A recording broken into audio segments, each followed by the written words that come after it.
Welcome, faithful listeners, to another Brew Ink Podcast.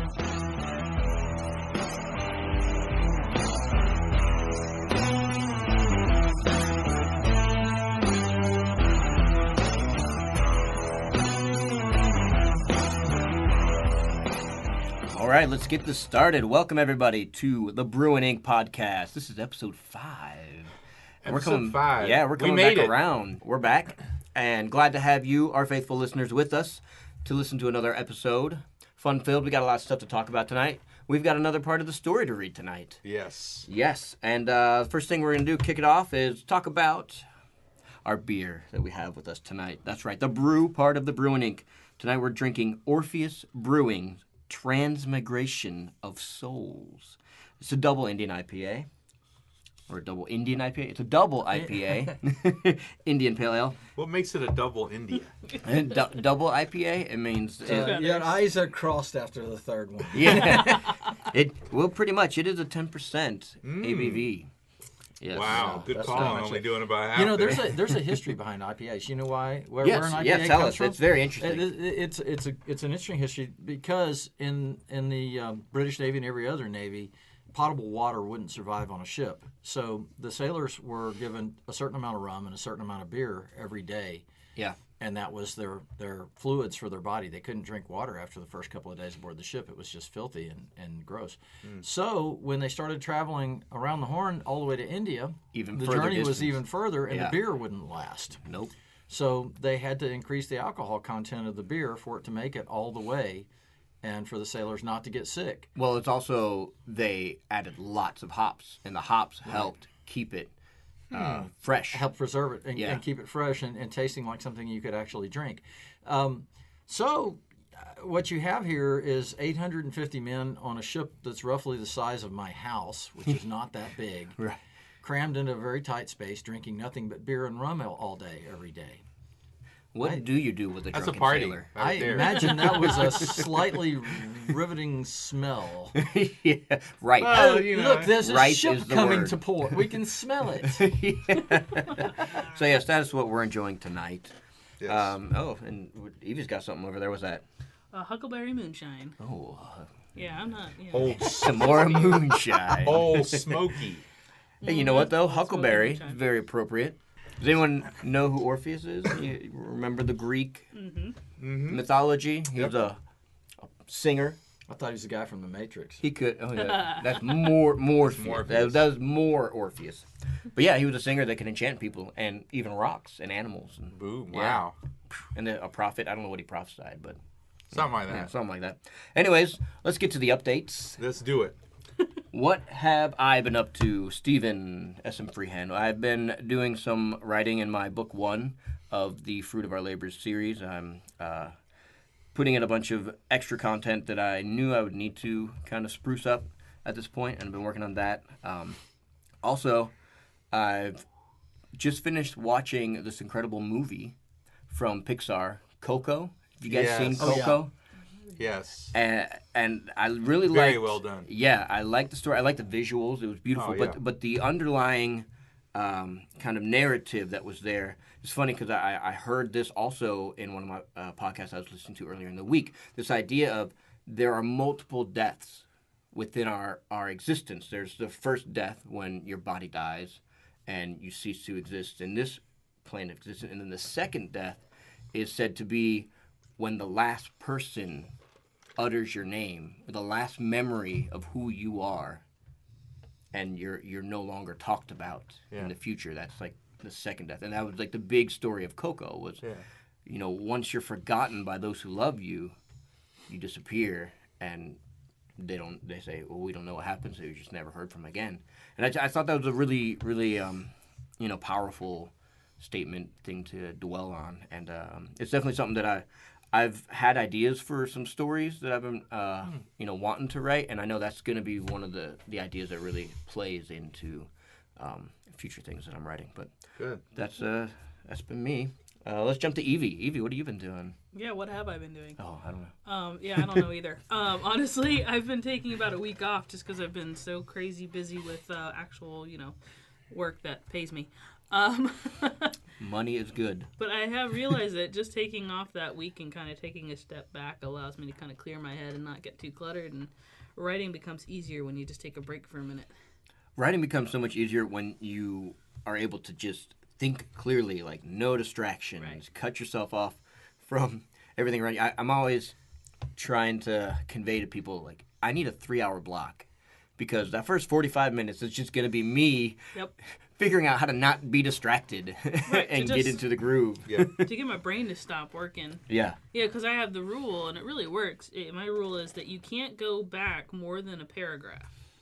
Yeah. In fact, I usually do. You can't go back more than 2 sentences. That way you can just You keep just progressing. Keep progressing. Yeah. And I've gotten to the point where it's just most of it's crap. Like it's gonna need to be rewritten because it's just that bad. But That's not true. I've read some of it. I'm going to push that's back on that. Yes, okay. yes. But I've kind of decided, like, I started kind of worrying about it too much and kept trying to go back. I What's was like, that? all right. What's that saying where if you think your writing is good, you're probably not a good writer? Very true. But yeah, Thanks for just saying that. right. But just- yeah, and this is something we'll definitely hit on again later in the year. But that was the biggest lesson that I took away from being a part of NaNoWriMo is that ability to push forward, keep going, keep writing Yeah. in progress, Right. and not going back and being like, I gotta edit, Right. and then the things you edit don't match up with the things you've already written, so now you got to change all that. And Anyway, Yeah. right. it's such a good rule. I like that rule. Like you don't Yep. go too far Yeah, back. that's good. Just enough to jog your memory. Right. So Tuesday I'm picking back up. And Good. I plan on just moving Awesome. and yeah. Yeah, I just on that note, someone was asking me the other day about writer's block. Well, when you get writer's block, I said I don't get writer's block anymore. And they're Right. like, what? I was like, well, here's the thing with writer's block. Writer's block is being scared that what I'm about to write is going to suck. Yeah. That's really what writer's block is. Writer's block is I don't know what to write and it's gonna suck and I So have I no good can't do it. ideas. Yeah. So you're paralyzed at that moment. And I said, when you've written enough books, when you've written enough, you realize I'm gonna rewrite half of this stuff anyway. Yeah. Like even the stuff I think is really good right now, It's gonna get touched.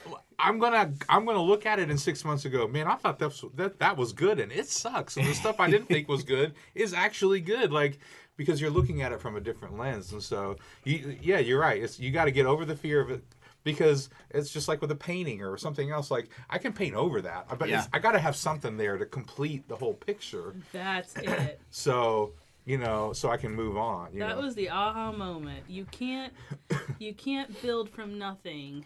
You need to build from crap. Mm-hmm. Like, you need to have the layer of utter, like, what in the world was this?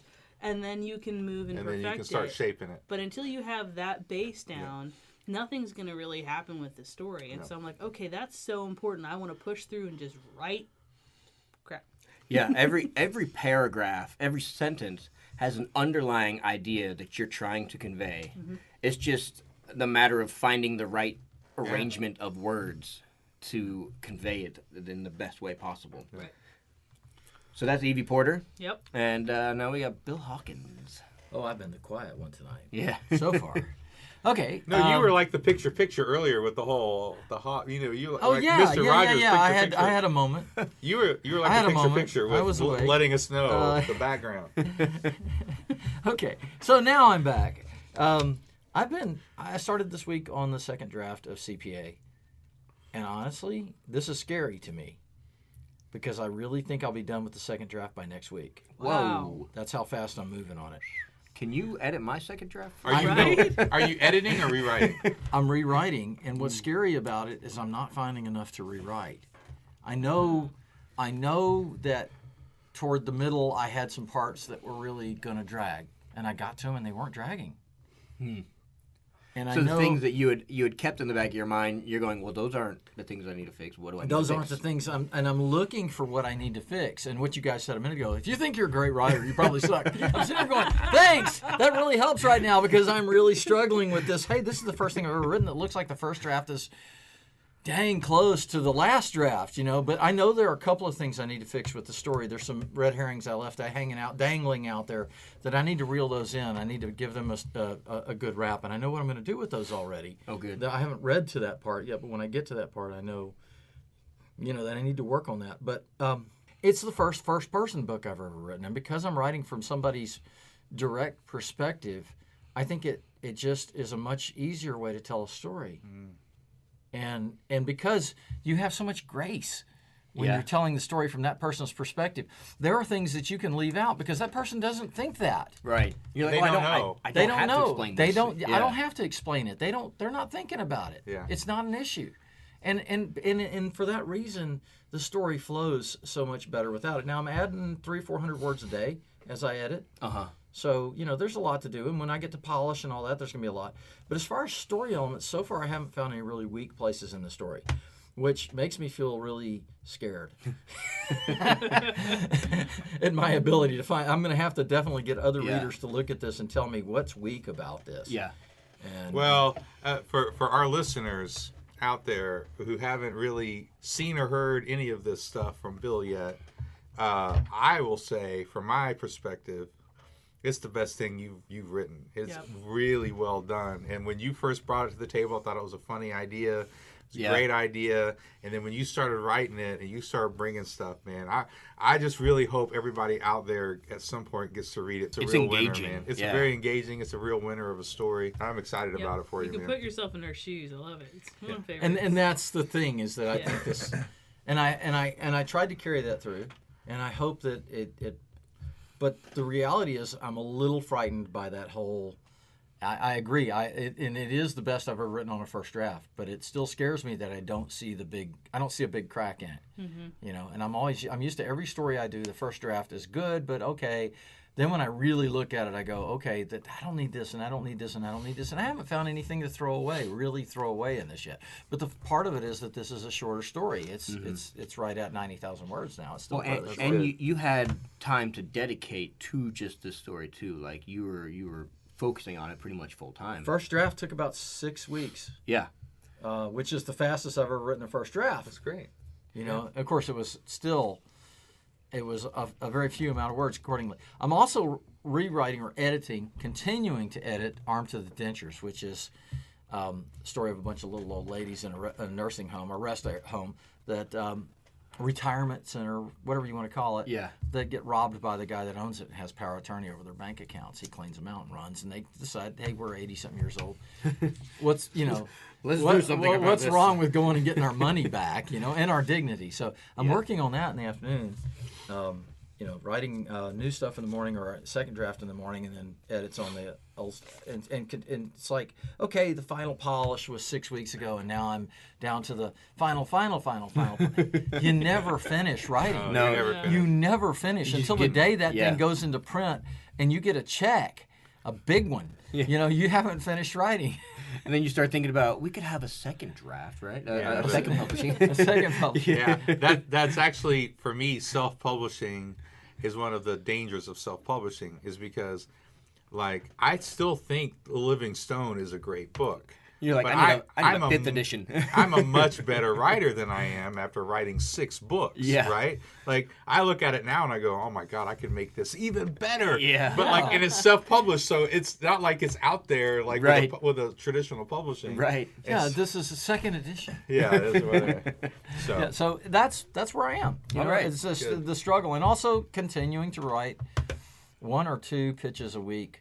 And that is actually harder than you think. When you're doing all this other writing, doing at least 2 pitches a week to agents is difficult, because you really need to get into their head. And you really know who these people are and appreciate who they are and what their workload is and all that, and try to connect with them. That's a full session of writing right there. That is. It is. And I have other responsibilities too. So I guess we're back to. Awesome. Thank you, Bill Hawkins. And next and last but not least, we've got Britt Mooney, MB Mooney. But I was thinking, nothing really big is going on in your life right now, so we just skipped the interview part, right? There was that one little thing that you signed with an agent, right? Yeah. So I've been talking about this on the podcast and on the Facebook Live that talks with an agent have been moving forward, and he sent me the contract this week, and I signed it. Woo, wow. And I'm excited. His name is Kyle Young, and he's a great guy, and I've just heard great things about him in the industry. So I'm really excited. I think it's just a step, but it's a big step. I mean, I know a lot of people, a lot of writers would love to have an agent, right? I mean, that's why there's pitches and all that kind of stuff. Yeah. So, I mean, it's a long road, and God really opened some great doors, and I worked really hard for to get in those places and have those opportunities. So, yeah, it's exciting. We're going to start with a nonfiction book. And then he's going to help me kind of build up my platform, my online platform over the next few months, and then start pitching some of the fiction stuff. So that kind of answered kind of my next question. Is you've self-published about 4 or 5 books already? 4, yeah. So what is the biggest thing that an agent can help with an author like you? So for me, it's really about when you're self-published, you make all the decisions. Okay, so when you're self-published, you make the decision on the cover. You make the decision on the editor, right? Like for me, and you pay these people, and then you hopefully you trust them, and you allow them to kind of work within their expertise. But it's really all up to you. And so for me, I really wanted to go at least with some books, maybe not all of my books. I'll probably always self-publish some things. Yeah. But I really wanted to get an agent for some of my nonfiction and for some other fiction stuff because I wanted to get to the place where I was collaborating with a team. So like they're going to bring people to the table that are on another level than I've been dealing with, right? Like I feel like I'm a good writer. I can become a better writer. Yeah. But what I need is that other level of people coming in who are beyond the $500 I can pay this guy for editing, right? I mean, like I need to have the guy who, if I were to pay him myself, it would be $10,000, right? I need that guy. That guy's going to make me a better writer from here, right? See what I mean? Like I wanted, so that's why it's delegation to the areas that are more specific and you know. It's going to take a lot of your time. Yeah, and just learning more about the business. Learning more, like when you get into, I mean, it can be painful for some people, right? And that's one of the reasons why I've tried to kind of... That's all I've heard from authors. It can be painful. But at the same time, like, it's hard work. And you're going to deal with people who are going to say, no, you need to change this. You're going to disagree with them. You're going to have to pick your battles. And I mean, just all of that stuff about the business... That's going to help me with my self-publishing too, right? It's going to help me understand, that's why I haven't been selling as many books with my self-publishing because I'm not marketing it well this way or I'm not presenting it well. I can do it this way. I can do it better, right? Yeah. It's always about, for me, it's always about being better. Like, and there are people who think I'm a great writer and I think I'm good, but at the same time, like, I just really think getting involved in that next level is you're always going to be a better writer than you are marketer. Agents take about 15% off the top. Yeah. And the reality of that, from what I understand, from every writer that I've ever read anything about that's published, is that 15% is worth it. Oh, it's what they work for it. They work really hard for it, and they do a lot for you. Well, here's why it's worth it. Because what I could negotiate with a publisher is going to be about half what that agent's going to get. So there's your right? Like that agent's going to be able to say, no, it's really worth this, right? And then, they might take 15%, but they're probably making you 30% more. And then there are international rights and international rights. And they just, again, an agent is going to know some of the ins and outs that I don't really want to have to learn. They know how to walk you through that maze and get you to the other side. And I can learn some of it. You don't know that. And I will, because I'm a learner and I like to learn. But at the same time, like, you get to a certain point in your life where you realize, man, some people are good at what they do. Yeah. Some people are just good at what they do, and I need to be good at what I do, and get better. So changing gears a little bit. Yeah. Orpheus was a poet and musician and a prophet. Yeah. I think you share some things in common with him. What are some of your other giftings and callings that you do other than writing? Other than writing. Yeah. I'm going to be cheesy and say the most important thing is a husband and a father. Cheers to that. That's my first job. You know, I've been a missionary, and I remember I was on this trip. Me and some friends. Mission trip. And actually, this was not a mission trip. This was actually one of the few fun trips I took while we were overseas. And I was on a bucket list to go to China and see the Great Wall. I wanted to see the Great Wall. Oh, nice. And so we went to Beijing, and a friend of mine, she went, and her brother went, and he, it was kind of a rough and tumble rugby guy, and so he and I would go out and have a beer after, everybody else went to bed. He and I go hang out, and but he was talking, he's like, oh, you're a missionary, and you're blah blah blah blah, and he goes, well, you probably get calls, in the middle of the night. You probably get calls all night, and I'm like, no. I said, there's not a phone in my room. Like, we don't have phones in our bedroom. I said, that is the most important part of my life. Like, if I don't have that, I'm not successful if that fails. I'm not successful at all in life. And right. So for me, I'm a husband, I'm a father, my family, and that's always really important. I work for a coffee company called Phoenix Roasters, and it's great coffee, and we do a lot of good. We're able to give a lot of hope and dignified relief to under-resourced people all over the world. That's always awesome. And I'm a pastor, so I also, pastor church. And you play the music there, too. You're the worship leader. I play music. I do. In fact, that's your music on the front end of our podcast. That's my music on the front of the podcast. So if you're really annoyed by it, I'm sorry. Excuse me. So it's just, I do a lot. But it's always been writing. Yeah. Since the second grade, it's always going to be writing something.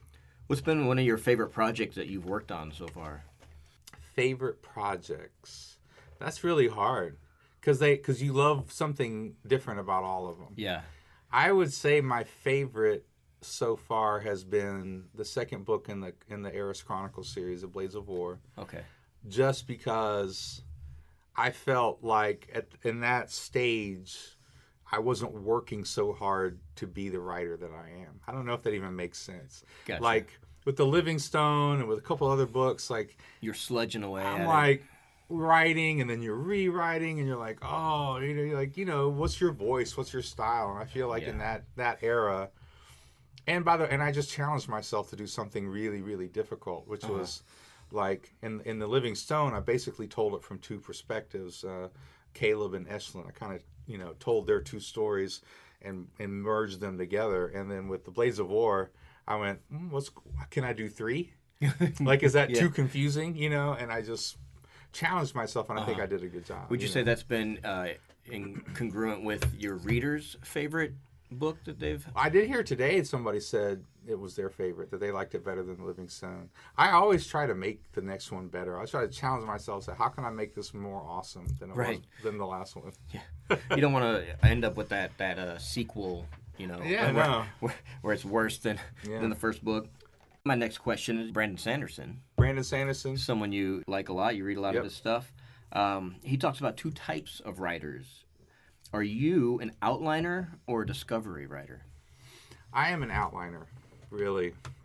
I've written a couple books that are more discovery, but for me, I'm Brandon Sanderson and I didn't know this about him when I really first fell in love with his work. But when I've heard him talk about how he writes is how I write. Like, there are major scenes I'm trying to get to. There are major pivot points of the story that I'm like, this is awesome. Yeah. And I have to say this. And it's going to happen in this part of the book. And I know it's going to happen, but now I have to give the motivation for all the characters to get there. Now I have to explain in a realistic way that is believable how we're going to get everyone to this epic. And I'm completely shocked because I know that for me, that's such a hard thing. And I did that before, and I found out how much better I was as a discovery writer. And yet, to find that Britt isn't, that he outlined so much, is shocking to me because I've read his work, and it's fantastic. Yeah. So I know that different people have different paths to get there. Oh, absolutely. And I'm definitely one of, like I said, there's definitely that discovery. For me, it's the discovery in the scene. Like, I set up, I know I want this to happen, but for me, the discovery is, how do I start the scene? How do I play characters off? Like, I'm discovering the scene as it's happening. Right, yeah. But but I have to set up the scenes. I have to. So it's like almost a good mix of the two. It's a mix. Like I said, Brandon Sanderson, when he explains how he does it, I'm not trying to copy him. I'm just saying, like, when he describes how he does it, I'm like, that's how I do it. You know? Yeah, because that sounds kind of like what I do, but I would consider myself a discovery writer because I feel like I don't actually sit down to outline until I've written like half the book or the first draft, you know, and then I go back and I'm like, okay, what is the timing on this? Yeah. How many years, you know? And Stephen King says you write the first 50 pages and throw it away. Like he's like, you write the first 50 pages. Now you know what your story's about. Yeah. Now you start all over. Yeah. Like now you know the characters, you know what's going on, you know the theme, you know enough to go. And he just, that's what he says. And I'm That'd be a nodding good- over here. Yes. Yeah. Yes. Yes. be a good way to try writing the next book. And for you, what does your writing process look like? I know you kind of explained it there, but like, what would be the perfect writing day or the perfect setting for you? Yeah, for me, it's just, I don't need a lot of quiet. I mean, I do need space in the sense of I need to kind of be left alone. And for the most part, with kids, that can be difficult. Don't tell me about it. Yeah. But Tell me about it. but they kind of get it, right? When I'm like, nope, I'm working or whatever. Do you have music on no. while you're writing? Oh, How young is your youngest? oh, but my youngest is 8, Yeah. right? So my youngest is Note. 8, and oh yeah, and so, you know, anyway, so yeah, I have an office upstairs, but you know, most of the time I can really write anywhere. It's just I have to have music. Yeah. Music helps. Music helps put me in that space. Me too. Yeah. And it makes you look like you're not available too. Like you got headphones on, yeah. you're like quiet, and that's, you know, and like you said, it takes, I don't know, 45 minutes, but it takes a good half hour before I'm in it. Before I'm like, I might write a couple paragraphs and it's kind of like, oh, what's happening? It's kind of like when you start working out. Yeah. Like you don't want to work out. You're like, But when you get about bicep 5 or curls. 10 Yeah. minutes into it, and you're like, oh yeah, this feels Yeah. good, you know. It's kind of like that, where Yeah. like, you know. So I just kind of start, and music helps. It also helps for me that I have a wife who's very understanding. Something that is very important. It's not a necessity, but something that is really nice is when you have a spouse that gets it. Yes. They don't have to get it like they're a writer too, but they have to get it like he needs this time. Whether he makes money at this ever or not, he needs to write. And they give you that space and they give you that time. And they're not always happy about it, especially because I get in what my wife calls book world, where I may not be writing but you're with my zoned. fingers, but I'm at dinner and I'm not engaging anyone because I'm still writing. And that's when you really get into a story. And that's why having that discipline of writing is so good, because if I'm writing 1,000 or 2,000 words a day, I'm writing all day in my head. Right. Like that's Exactly. really what's happening. Yeah. And that's bothersome to some people because I'm not carrying on a very good conversation. It's really hard. It's really hard when you're in the shower and somebody says and starts talking to you, and you completely can't respond to them because you're in book mode. Yeah. You're right in the middle of You're it. writing in your head. You're and so when he talks about outlining, he may outline on paper, but I'm outlining the day in my head. In your head. Yeah, yeah. Yep. Same here. Yeah, you know, they would say that about Michelangelo, too. He would just sit there for days in front of a block of marble. Yeah. And they'd be like, when are you going to get to work? He was And he's nice. like, I am working. Yeah, I'm working. Yeah. I'm seeing it. I'm finding it. Yeah, he's We're seeing going it to from the quote inside. that. And then Yeah. when he would go at it, it would come out quick. And Yeah. I'd be like, how are you doing this? He's like, I see the Yeah, shape man. inside. So if you think you're Visualizing. crazy, Yeah. you might be, but you might be writing. And it might be a masterpiece. So last question. Give us a quick update, if you can, if you want to, on your newest project. The thing that you've been working on most recently. Well, I'm waiting on the cover, the graphic artist to finish the cover for The Fire Reborn, which is the third book in the Eris Chronicles. So that'll be out, self-published in the next few weeks, month. We'll see. But it's ready to go. And I'm writing the third book in the Twilight of the Gods. So the first one was The Next God, and then Make a God, and this is Kill a God.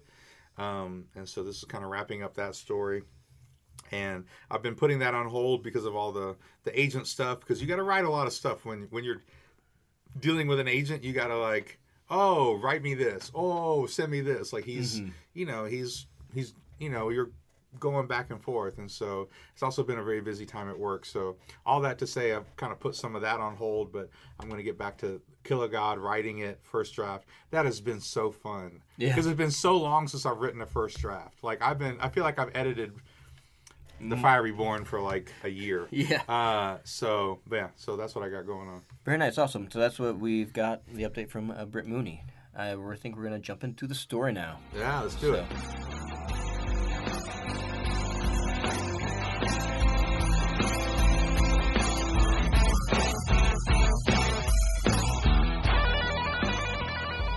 Boneyard, Episode 5. Feet shuffled around the other side of a pile of 2 cars with a fridge leaned up against it, 8 or 10 yards away. A ticking sound coming from the instrument. Something's over here. Hold on, boy, someone said to a dog that growled. Troy waved into the bunker. He leapt down inside, his wide eyes shining from the shadow. Walt started forward, then hesitated, facing me. I looked from the direction of the men, soldiers or cops, and then at Carl, Jr., his head lolled to the side, his tongue out. He started to groan. Leave him to the soldiers or whatever they are. He's a white boy. He'll be all right. Troy waved like a madman with clear intent to leave Carl Jr., who smelled like my daddy when it got real bad. Troy's right. Even if the soldiers were dangerous, no way he'd help us black kids for sure. Carl moaned louder, but he might give us away. Even drunk, he could point to the bunker. He saw it. In a split second, I grabbed one arm. Walt took my lead and gripped the other. Troy muttered curses under his breath. We hauled him into the bunker together, sliding him across the ground and dirt. The day my Aunt Fanny died last year, we had to help drag her off the bed and onto that stretcher that creaked and almost broke when her big body rested on it. Dragging Carl was like that. But it happened fast enough, throwing him like a doll down into the hole and hearing him grunt when he landed. Adrenaline or the additive fumes or whatever, I don't know, but we handled him. The dog barked. What was that? I heard someone say. They were just there on the other side of the fridge, about to see us. Walt and I hopped into the hole together, and Troy cringed in the shadows while he closed the thick, heavy trap door, slow and easy. Plunged into total blackness, I could smell Carl's sweat and that lingering sour scent of hours of drinking. Steps just outside, the dog barking and sniffing. The trap door was thick, but I could still hear the men muffled. Looks like something dragged over here, a man said. That's where old Blue is dragging us, another said. The dog barked. They're gonna find us. A match struck and I looked over to where the flame bloomed. Walt stood there next to the shelf of stones, a collection of them in a long metal box, heavy too. Troy glared at Walt like he was gonna kill him. Then he turned to the trap door and searched in the dim yellow light for something to fasten the door shut so they couldn't get into us, I guess. The men were just outside, the dog's claws scratching against the door. Walt raised an eyebrow and touched the lid of the metal box with those strange stones. He pushed it open. I took a long, creeping step on the balls of my feet over Carl's drunk body to join him. I was going to stop him, but I couldn't help but gaze into the box, too. Walt grunted when the flame hit his fingers and the flame went out. The dog kept scratching outside. Well, there's something in there. All right, then, well, let's open her up. Another pop followed by a flame, light again, and Troy's desperate eyes tried to get us to help him hold the handle. Walt went over. He held the match with one hand and the other on the handle. 2 grown soldiers yanked from the outside and pulled both Troy and Walt up a couple inches off the ground. The trapdoor cracked a bit and then slammed down. What the? Came a voice from my feet. Carl staggered. What's all that racket? I tried to shush him, but the second match went out. More noise from the outside as men tried to open the door. There's people in there. I hear him. Even Carl's cry slurred. I'm blacking out. Hell, Jesus, help me. Carl slammed into my shoulder and knocked me into the shelf that held the rocks. I heard them tumble to the ground. No hiding now. They know we're here. Who in there? They yelled. Come on and open up. Carl sniffed in the dark. What are these rocks? The stones scraped against one another. No, Carl, I said, leave those stones alone. And then there was light. I cringed away from it at first, bright and close to me. I blinked through the growing light, squinting my eyes. It was Carl. He started to glow. Guys, I said. Carl stood there with one of those stones in his hand. The stone glowed. His skin gave off this yellow light. It pulsated once, then twice. He glanced down at the rock in his hand, his voice a whisper in awe. What is this? I couldn't move for a moment. I stood there with this glowing boy while soldiers tried to get in at us. Troy cussed and I turned. Walt's face went long with horror. The trapdoor pulled them up a foot or so and woke them from shock. Carl's face went from awe to pain. It burns. Drop the stone, Carl Jr., I said, but I backed away to the dirt wall of the bunker. I could feel the heat. Drop it. His hands trembled. I can't. Then his hands shook violently, trying to release the stone. I smelled smoke, something like when my Uncle Sparty's outhouse burned that one time. Carl's sweat-stained t-shirt caught flame on his shoulder. Carl screamed. So did I. Walt let go of the trapdoor and pushed it, trying to get out now. Troy said, "Holy hell!" and couldn't hold the door against Walt scrambling and the men pulling on it. The door sprang open to reveal two men in dark green uniforms, machine rifles in their hands, one holding back a German shepherd dog like I remember from those TV clips of the movement when King was here. Army men. Their firm, angry faces only lasted a split second until Walt launched out of the bunker with a high-pitched squeal. They turned their guns on the boy but noticed the glowing Carl in the bunker. Drunk. Oh, man.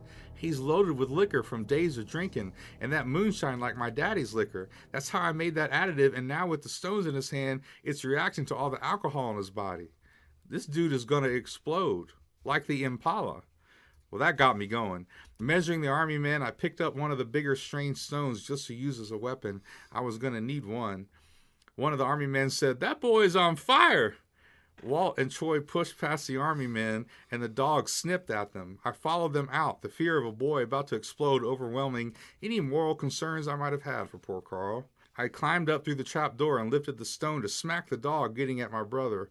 Carl said through clenched teeth, "Butter my butt and call me a biscuit." Then he exploded. The ball of fire threw me from the edge of the bunker and knocked everyone outside down with the wave of heat and flame. I rolled up and came on my knees with the stone still in my hand. It glowed. The dog whined and barked at me, and then one army man sprang to his feet, the other one right behind him. Troy and Walt groaned and rolled to sit up between the army guys. The man on my left, blonde man now that his helmet was on the ground, said, "These black kids blew up that white boy." The other one, balding with dark hair, pointed his machine gun at me. "You're right." "Sure. I try to save Carl's life, and we blow him up. Now this man's going to shoot me." I barely saw Troy move as he stood and slammed his fist in the one who held the gun at me. I sprang forward and knocked the other one down, putting my shoulder on his chin. The dog went after Walt, got jaws around his arm, but Walt picked up the shepherd and threw it into the half-open old fridge and closed the door behind it. With the two army men unconscious and on the ground, and a dog in a fridge, I said, "Great. What do we do now?" "They're going to come soon," Walt said. "We got to run." "Can't leave the stones, though," Troy said. I looked into the smoking bunker, pieces of Carl everywhere. I picked a bloody piece of something from my hair. "No, we can't. But where are we going to go once we got him?"